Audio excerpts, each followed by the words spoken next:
How's it going, everyone? Nick Salzman here, tattoo medium. I get a chance to do tattoos and help people with spiritual related issues. Topic of today, how to second guess with clarity. One of the things you guys have seen me work with before is a pendulum and being able to get some sort of a yes or no response using a pendulum. Some people do all sorts of different forms of divination to be able to get some sort of tangible feedback that allows us to help make decisions, make a little, or at least give us clarity on some decisions, right? So one of the things that I guess can happen a lot with using a pendulum or other stuff is if you're working with spiritual stuff and you're working with spirits in general, sometimes there might be those that can kind of like affect the clarity of this or affect the outcome of it. So then that way it's really hard to interpret, right? So what I'm going to do is I'm going to show you guys a little something that I use. This right here, the mind, can be manipulated with emotions.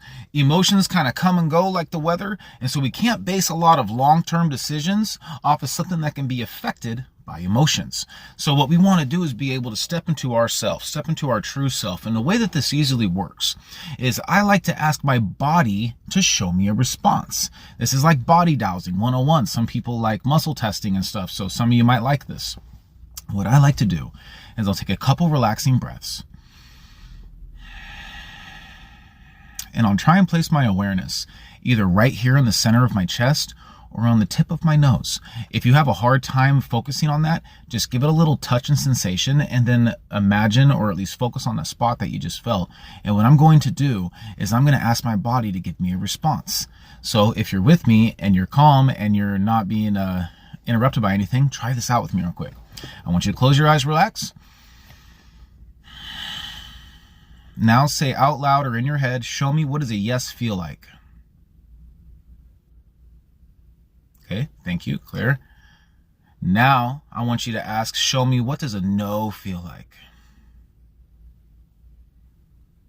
Okay, now, some people might feel a tingle or a push or a pull one way or another. The way that I feel it, my yes is like a slightly falling forward. My no is like a slightly falling backwards. Practice this. You could do it when you're sitting down, laying down, talking to somebody. You can judge the degree of truth that people are talking to you with this. I'm not going to tell you this is 100% accurate all the time, but what I am telling you is if you're calm and collected, it becomes really easy to feel, okay? And it's not 100% accurate, but I'd say it's at least 80% accurate. Try it with some simple stuff. Should I go left here? Is it faster? Should I go right here? Will this store have all the things I'm looking for? Will this store have all the things I'm looking for? Don't base really big decisions on this when it comes to like, should I bet this last $200 so that way hopefully I can come up a lot more and make rent? I would say try this with simple things first and just elaborate on it. And the more you exercise these muscles, the more everything grows. Enjoy, guys.